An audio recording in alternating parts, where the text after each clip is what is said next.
देवर की शादी को लेके मैं इतना खुश थी, लेकिन सास ने अपशकुनी कह के मुझे शादी में आने से मना कर दिया, जिसके चलते मेरे पति राजेंद्र अकेले ही शादी में चले गए। शादी से आने के बाद जैसे ही उन्होंने डोरबेल बजाई, खिड़की से मैं राजेंद्र को देखते ही खुश हो गई। कैसे एक हफ्ते अकेली थी, लेकिन जैसे ही दरवाज़ा खोला तो सामने जो देखा उसे देखते ही वहीं चक्कर खाकर गिर पड़ी।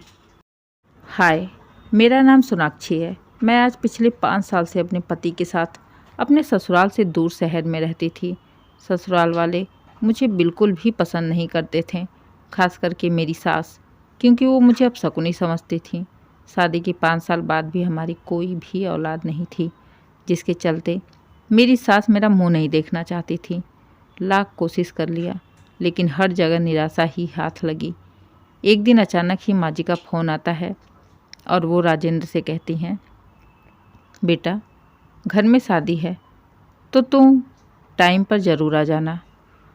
और साफ साफ पहले ही बता रही हूँ, उस अपशकुनी के कदम मेरे घर में नहीं पड़ने चाहिए। राजेंद्र बहुत ही सीधे साधे इंसान थे। वो अपनी माँ से ज़्यादा बहस भी नहीं कर पाते, इसलिए उन्होंने मुझे सारी बातें बताई। तकलीफ़ तो बहुत हुआ, लेकिन फिर भी मैंने राजेंद्र से कहा, अगर माँ जी चाहती हैं मैं वहाँ ना जाऊँ तो आप अकेले ही चले जाओ। लेकिन शादी इतनी जल्दी पड़ गई, इसका हमें कोई अंदाज़ा नहीं था। मुझे लगा शादी मेरे देवर की है, लेकिन पति जैसे ही शादी से लौटे और दरवाज़ा खोलते ही मैंने जो सामने देखा, मेरी तो दुनिया ही लुट चुकी थी। राजेंद्र अपनी नई पत्नी के साथ बाहर दरवाजे पर खड़े थे। मैं जैसे चक्कर खाकर गिर पड़ी। राजेंद्र मुझे लपक कर पकड़ लेते हैं और अंदर ले जाकर कमरे में लेटाकर सारी बातें बताने लगते हैं। राजेंद्र कहते हैं, सोनाक्षी, इसमें मेरी कोई भी गलती नहीं है।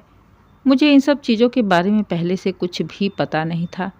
मैं जैसे ही वहाँ पहुँचा, माँ की तबीयत बहुत ही ख़राब थी। उनका रो रो कर बुरा हाल था।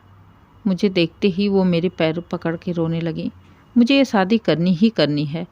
उन्होंने ये सारी तैयारी पहले मुझे बिना बताए ही कर ली। यहाँ तक कि मेरे मना करने पर वो कमरे में जाकर अपने आप को बंद करके फांसी लगाने की कोशिश करने लगी। उनका साफ साफ कहना था कि अगर मैंने ये शादी नहीं करी तो वो जहर खा के मर जाएंगी। अब तुम बताओ, मैं इतनी बुरी तरह से फंस गया था कि निकलने का कोई रास्ता समझ में ही नहीं आ रहा था। तुम्हें फ़ोन भी करना चाहा मैंने, बोला एक बार सोनाक्षी से पूछ लें, लेकिन माँ ने फ़ोन छीन लिया और कहा, अगर तुम्हें बताएंगे तो तुम शादी नहीं होने दोगी, और अगर ऐसा हुआ तो मैं अपने आप को ख़त्म कर लूँगी। जिसके चलते मुझे मजबूरी में शादी करनी पड़ी। उनकी दलील सुनने के बाद मेरा मन मानने को तैयार नहीं था। आखिर मेरी तो दुनिया ही लुट चुकी थी। आज उनकी सुहाग रात थी। मैं चुपचाप अपने कमरे में पड़ी लगातार अपनी किस्मत पर रोई जा रही थी और राजेंद्र हॉल में बैठे रहे। देखते ही देखते रात के 11 बज गए। राजेंद्र ना मेरे कमरे में आ रहे थे, ना अपनी नई पत्नी के कमरे में जा रहे थे। मुझे भी देखना था आखिर राजेंद्र के दिल में मेरे लिए कितना प्यार है। क्या वो मुझे ऐसे दूध में पड़ी मक्खी की तरह निकाल कर फेंक देंगे? क्या उन्हें मेरा प्यार, मेरा अपनापन नहीं दिखाई देगा? क्या सच में वो अपनी नई नवेली दुल्हन के कमरे में चले जाएंगे? इसी उधेड़ बुन में पड़ी घड़ी देखा तो 12 बज चुके थे। अचानक ही जैसे लगा कोई मेरे कमरे में आ रहा है। मैंने आंखें बंद कर लिया और सोने का नाटक करने लगी। राजेंद्र मेरे पास आए। मुझे सोता हुआ देख मेरे सर पर प्यार से हाथ फेरते हुए माथे को चूम लिया और धीरे से दरवाज़ा बंद कर अपनी नई पत्नी के पास चले गए।